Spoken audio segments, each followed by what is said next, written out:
Good morning, good afternoon, or good night, and welcome to Command Power, the show in which we discuss all things Magic the Gathering with a focus on Commander. I'm sorry about not posting in the last few days, but as you can probably hear from my voice, I'm a little bit sick. However, I do want to announce that I've just launched my Discord server. Being an absolute boomer as I am, I don't really know how to use Discord this well, but I'll be very happy to start interacting with you guys there, and I think it's going to be a great way to interact more personally with you guys and have a closer community. But anyway, today I wanted to talk about a very hot topic issue, and that is the issue of proxying. Now, I've had very strong opinions on this for a long time, although they have softened somewhat in the last few months. So as usual, my opinion has kind of fluctuated a little bit with time. However, I do think that proxying isn't necessarily a good thing for the most part. There are cases in which proxying is okay, and cases in which it's definitely not. And I'm going to try to go over those and offer my opinion in the hopes of having a discussion about proxying in the Commander format. To start off though, I want to tell you a story about when I started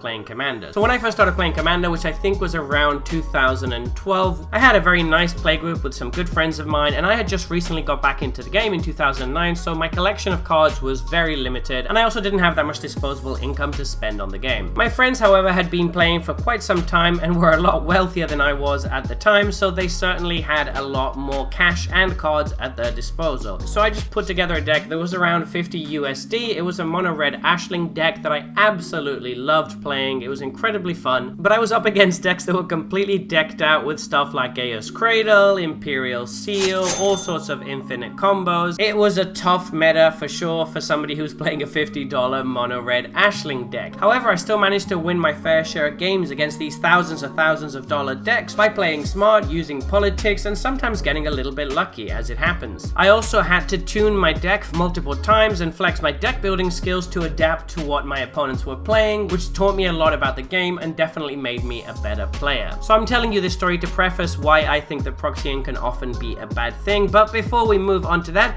let's first talk about the cases in which I think it's okay to proxy. The first case I think it's okay to proxy is if you're proxying cards that are unavailable or vastly more expensive than they should be, as long as they're irreplaceable in the strategy. And that part I think is very important, because otherwise you could justify proxying a Gaea's Cradle and putting it into every deck you have, which is not only boring, but it's also against what proxying should be. I'm absolutely okay with you proxying niche cards that are necessary for your strategy to function. That is a-okay with me. I would not be okay with somebody showing up with Tabernacle and Gaea's Cradle and all this in every deck. Also, to clarify, when I say vastly more expensive than they should be, I mean that sometimes cards are artificially inflated or cost more than they're actually worth because of scarcity in that particular area. In Taiwan, where I live, for example, there's often cards that should only be $1 or $2, but due to the fact that we don't open as much product here as maybe in the States, you end up having to pay much more for them, sometimes even 10 times more, which obviously is not really worth it. The second case in which I think it's okay to proxy is if you're testing out a new idea before purchasing. Maybe you've made some changes to your deck. Maybe there's this new deck that you think could be good, but you're not entirely sure if it's going to work. I think that's absolutely fine to proxy the deck or the cards, as long as you have an intent to buy them if it does work out and you are happy with the results. Because otherwise what can happen is you just proxy deck after deck, and eventually you just get used to it and stop buying any cards altogether, which I don't think is good for the game or anyone involved. The third case in which I think it's okay to proxy is if you own the card but use it in multiple different decks. So for example, a card that I think is very good is the Great Henge. I haven't personally proxied it for other decks, but I know people that do in my playgroup. They own one copy, but it's an absurdly expensive card at this point, so I think it's absolutely fine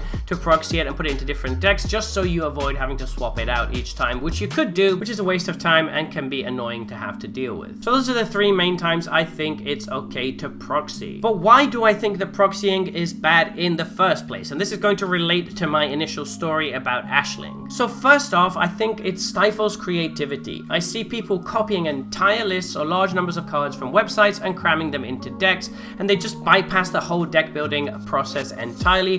For me, deck building is the most fun part of Commander, and I think it's essential to the Commander experience. If we're all just neck decking and copying lists, then what's the point of having a format based around creativity? I do think that for some people that isn't the main part of the experience, but I do find it very dull and boring to play against a generic, fully proxied deck off the internet game after game after game. This was my experience back in my old play group, and whilst I really liked playing with those people, the decks they played weren't necessarily my cup of tea. Another negative to proxying is that it makes you a worse player in general. This is related to the first point and the fact that if you just neck deck and proxy the best given card in any situation, you are never going to learn how to do less with more. So this relates back to my Ashling story. I had to dig really deep and play really well and learn to politic and do all these different things just to get some wins. Also learn to search for cheap niche cards that maybe weren't the typical ones that you see in every game, but could be very effective in the right situation. And all of this helped make me a better player and a better deck builder. Having to think outside the box and having to react and do less with more just helps make you so much better at Magic in general. The third reason why I think proxying is bad is that it creates feel bad moments when people use extremely powerful proxies.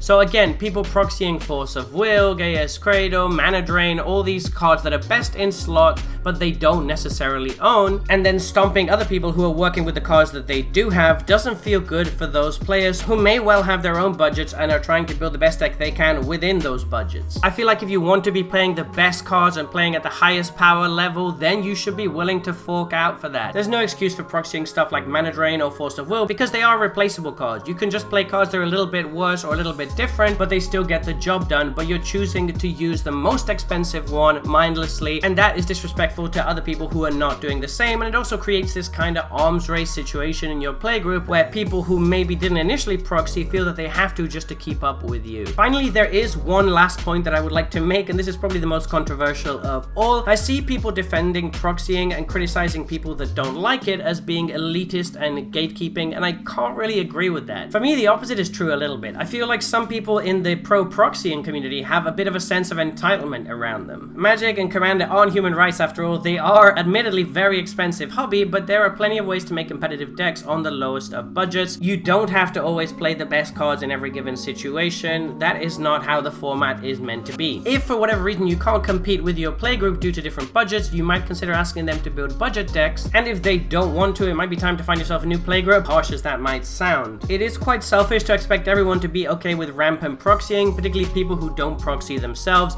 Certainly whenever I've seen people who proxy a lot, it's always just copying best of lists from the internet, and it just is incredibly boring to play against those people. So yeah, I just find it a bit strange that on some corners of the internet, people seem to almost brag about how they're going to proxy cards and wear it as a badge of honor. It's quite annoying to those who invest their time and money into this hobby that we all love. So yeah, those are my thoughts and opinions about proxying. I'm sure I'm going to get a lot of hate for this one, but I do think there are legitimate cases to proxy sometimes, as I said early on in the video. I do look forward to hearing your opinions on this, and I absolutely respect everyone who disagrees with me, so do let me know in the comment section below. And if you enjoyed this video, don't forget to click like or subscribe, and until next time, take care.